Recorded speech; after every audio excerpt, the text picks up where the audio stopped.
All right, y'all, so check this out. Military brought us here to Texas, and just like military, we don't plan on staying in one spot for a long time, especially when this is not the place that we're gonna retire to. And we knew we'd only be here for a few years. So what we did was, when we came here, we downsized to a smaller house, and it's been working out. But over time, all I've been doing is complaining about space. We got this camper back here, we got that shed back there, we got four-wheelers, we got lawnmowers. It is just way too crowded. So what we decided to do was sell the camper back there. The reason we're selling the camper is, one, we haven't used it in so long. I think the last time we used it was, a year ago. We didn't really use it over the summer. We went to quite a few places where we used the actual tent on the Jeep, so we haven't really used it that much.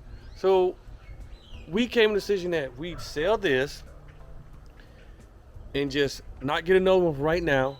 And then, because this is the last leg of our military career, when we retire back home to Florida, we'll just get another one then. And we'll probably downsize to a smaller one, because we really don't need one that big. It's just us two. But even if we do get one that size, still yet, where we'll be living in Florida, there's a lot more room that we can store this and put everything out there. So, and to be honest, we could take this back to Florida. We got somewhere to leave it there, but why hold on to it? Someone else can enjoy it, and then down the line we can get one that's newer, and then we can enjoy that instead of letting this one sit and somebody get some use out of it. So I'm gonna take the Gladiator, I'm gonna hook up, move some of this stuff around, like these trailers and everything, because it's really blocking the gate back there, and get this thing out of here so I can pull it around front and wash it, get it all cleaned up, go to an empty lot somewhere, take a few pictures, and get this thing up for sale. Oh, and if anybody's looking for a camper, that is a Forest River Wildwood FXX Lite 196BH. If you're looking for one, hit us up. It's a 2017, nothing wrong with it. We just ain't using it. Oh yeah. If y'all see something in the video, a little tip, suggestion that can help me or help anyone that's watching this video, y'all leave it in the comments and say something. We all share together, we learn together, we look out for each other, right? So that's what we're doing. So if y'all see something that may be able to help me or anyone watching the video in the future, somebody say something.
Hey, so whoever gets a camper or anything, I say you're gonna tow over, I don't know, a couple thousand pounds, I do recommend you, especially if you buy this one, because I'm keeping my weight distribution hitch, but I do recommend that you get yourself a weight distribution hitch.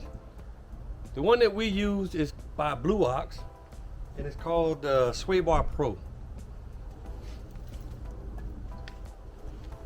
Here's the hitch, heavy. And one thing about Blue Ox is that when you use the Swaybar Pro, it comes with different bars depending on what type of weight you want to use with it. So for example, this one has 2 dots stamped in it right there. 750 pounds. Now the ones I use with mine now have 4 dots stamped in there. That means they are 1,500 pound bars. And I'll show you how these things go on here.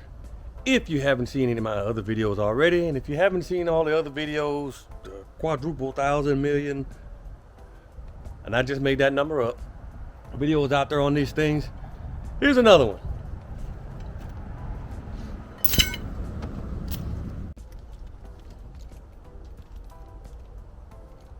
Man, so many keys. I do use a hitch tightener, so I gotta take that thing off.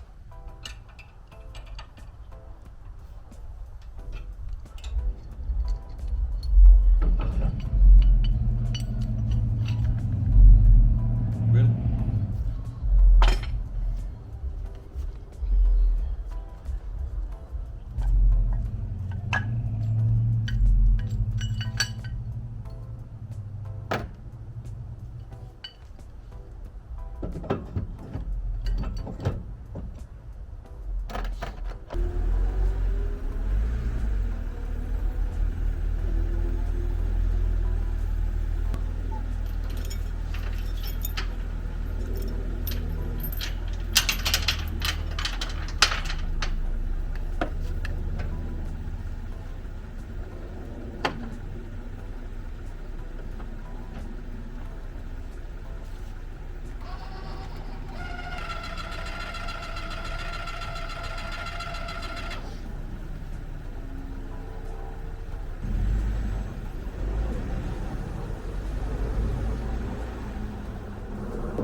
I don't even have to use my little backup tree.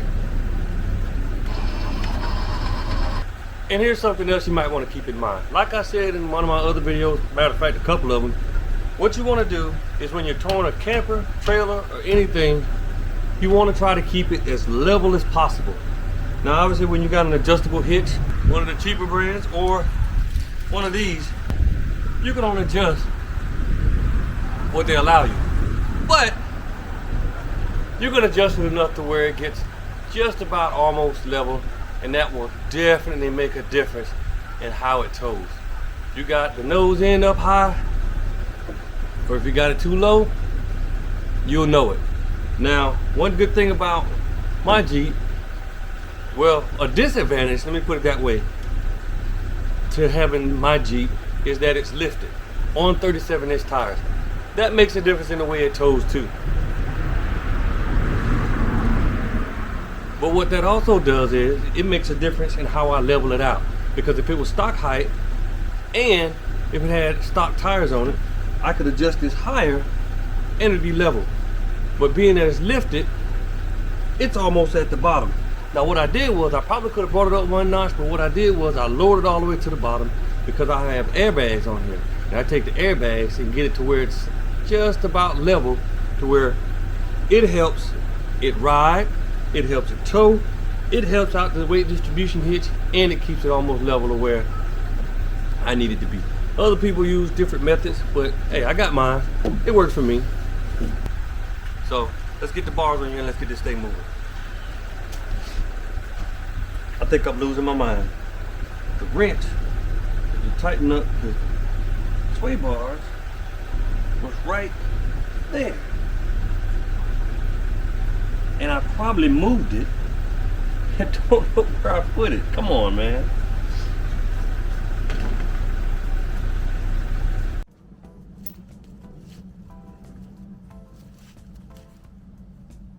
Found it.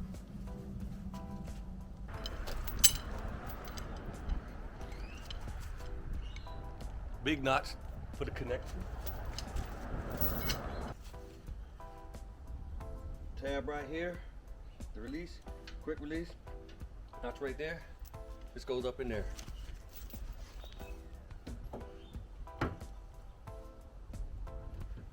Too easy.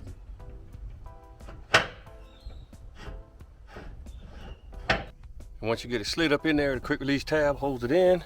And then you come over here, right there. It's where the wrench they give you, supplied for it. What you want to do is, you put it in there, and it has these tabs right here. The chain pretty much sits in there like that. And once you take the wrench that they give you, put it on there, and you tighten it up. Now, what they did was, and what you'll notice there's a little stop right there. And that stops when it hits that tab.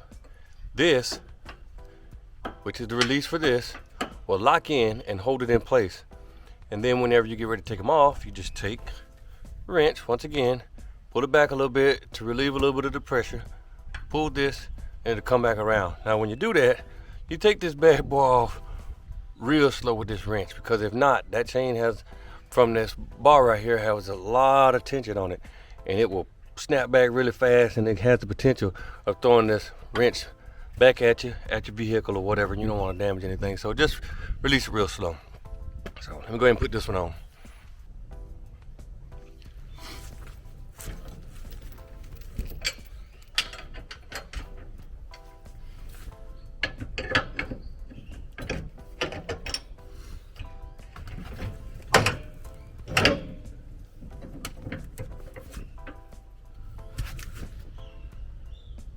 Easy peasy. Now here's one thing you want to remember. One thing you got to check out for is the bow in your bar. The more bow in the bar, the more resistance, the more it tries to keep the trailer or camper or whatever you're towing stable. And obviously I don't have that much of it right now, because I'm just pulling it out front to wash it up and take it down the street. But that's what you want to look for. And look, I know some of y'all out there driving your F-150s, 1500s, your 250s, your 3500s, your diesels or whatever. But here's the thing. On some of y'all vehicles, do you need the weight distribution hitch? No. But you might want it. Because if you tow with one or without one, you can definitely tell the difference.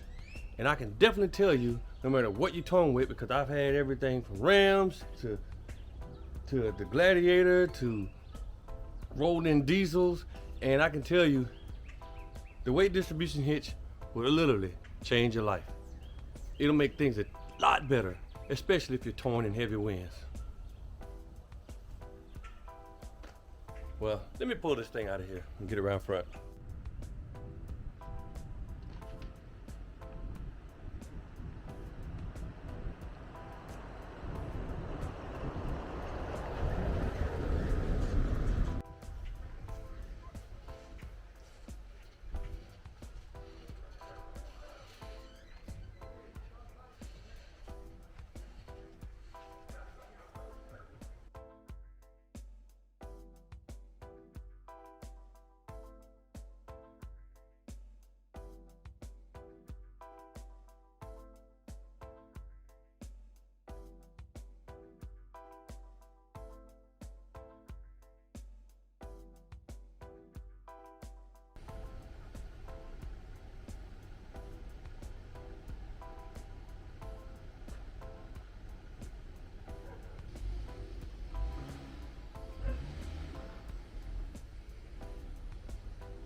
Now I got the trailer already backed up into the yard and everything where I needed it to go. Smooth like butter. That's what I'm talking about. And I'm gonna show y'all what I'm talking about.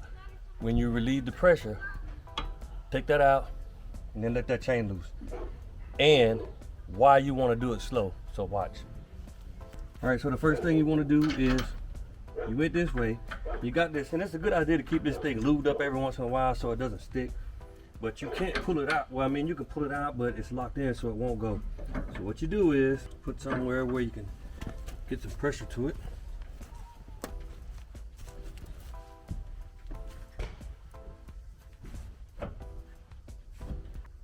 And this is why you keep it lubed, because it's a little bit tight. Then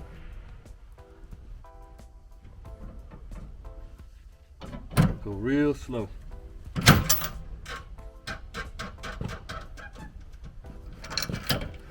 There you go. You heard it make that noise. Now think what would have happened if I would let it go fast. Ping! And I'm not gonna say what would have happened, but you know, there's a couple things that probably could have happened. The chain could have popped off and hit you, or this thing could have went forward, and if you got your face too close, which you shouldn't have it there anyway, but it could have popped you in the face. You never know. Why take the chance when you know the right way to do it? Well, that's it, y'all. I had to take the camper out, pull it out, drive it around, grease up the bearings, which is another thing, good thing to do when you have a trailer or camper or anything that you tow, is to keep the bearings greased. And you know, I figured since I was pulling that camper out, might as well throw some tips and tricks out there for someone maybe towing a camper or using a weight distribution hitch or a trailer or anything. Figure the tips might be able to help somebody. So just stay tuned to the channel and keep watching, and I appreciate y'all. Thanks for checking me out, y'all. Y'all stay safe, go have fun, don't forget to smile, and go change your life. Y'all peace out.